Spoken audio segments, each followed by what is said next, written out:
पहाड़ों में चमकीले पत्थर और चिकनी मिट्टी से मजबूत कटोरियाँ कैसे बनाई जाती हैं, मैं आपको बताती हूँ। सबसे पहले हमें मैदानी मिट्टी को नंदवा में डालकर 4 बाल्टी पानी डालेंगे और डंडे की मदद से मिट्टी को मिला देंगे। फिर दूसरे नंदवा के ऊपर टोकरी और चलनी को रखकर इस मिट्टी के घोल को छान लेंगे। बाकी इस कचरे को फेंक देंगे। इसे ढककर 1 दिन के लिए छोड़ देंगे। अगले दिन देखा तो मिट्टी तली में बैठ गई थी। इस पानी को कटोरा से निकालकर फेंक देंगे। फिर इसी में काली मिट्टी का घोल डालेंगे। इसके बाद इस घोल को डंडे से मिला देना है। जब ये अच्छे से मिल जाए तो इस घोल को कपड़े की बनी बोरियों में भर देंगे और इसे बांधकर एक किनारे रख देंगे। इसी तरह बाकी की बोरियों को भी यहीं रख देंगे और उनके ऊपर पाटा रखकर पत्थर की चकिया रख देंगे।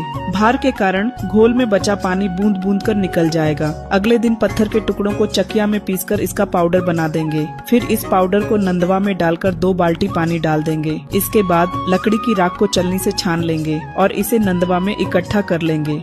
फिर इसमें पानी डालकर इसे ढक देंगे। अगले दिन चकिया और पाटा को हटाकर देखा तो इनका सारा पानी सूख गया था। इसी तरह पत्थरों के घोल से पानी निकालकर इस घोल को कपड़े की बोरी में भर देंगे। साथ में राख के घोल को भी कपड़े में भरकर टांग देंगे ताकि इनका पानी निचुड़ जाए। फिर इन बोरियों से चिकनी मिट्टी को निकालकर पैरों से मिला लेना है और इस मिट्टी को जतिया में रख के डंडे से इसे घुमा लेंगे। फिर हाथों से मिट्टी को आकार देना शुरू करना है। जब ये बन जाए तो इसे निकाल कर रख देंगे। इसी तरीके से हम और भी बना लेंगे। इनको बनाते बनाते सुबह से रात हो जाती है। अगले दिन इन कटोरियों को जतिया में रखकर छुलनी से मिट्टी की उभरी परत को छील देंगे और अंदर से भी इसकी मिट्टी को छील देना है। अब हमारी कटोरी बनकर तैयार है। इसी तरीके से बाकी बची कटोरियों को छील लेंगे। आखिर रात तक सभी कटोरियां छिल जाती हैं। अगले दिन टंगी बोरियों को निकाल कर देखा तो वे सूख चुकी थी। इन्हें तौलकर नंदवा में डाल देना है। फिर इसमें पानी डालकर इसका गोल बना लेंगे। इस घोल को बर्तन में डालकर इन कटोरियों को इस घोल में डुबा देंगे। इसी तरीके से बाकी कटोरियों को घोल में डुबाकर सूखने के लिए रख देंगे।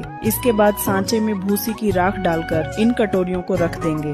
बाकी कटोरियों को भी इन्हीं सांचों में भरकर भट्टी के अंदर रख देना है। फिर इस भट्टी को ईंट और मिट्टी के लेप से बंद कर देंगे। फिर दोनों खानों में लकड़ी के गट्टे डालकर आग लगा देंगे। इन्हें 2000 डिग्री सेल्सियस के तापमान पर पकाना है। 3 दिनों तक भट्टी का तापमान समान रखने के लिए लकड़ी के गट्टे डालते रहेंगे। 20 दिनों बाद भट्टी ठंडी हो जाती है। फिर इस दीवार से ईंटों को निकालकर उन सांचों को निकाल लेंगे। देखिए कितनी शानदार और मजबूत कटोरियां बनकर तैयार हैं। वैसे आपका नाम क्या है? कमेंट में जरूर बताएं।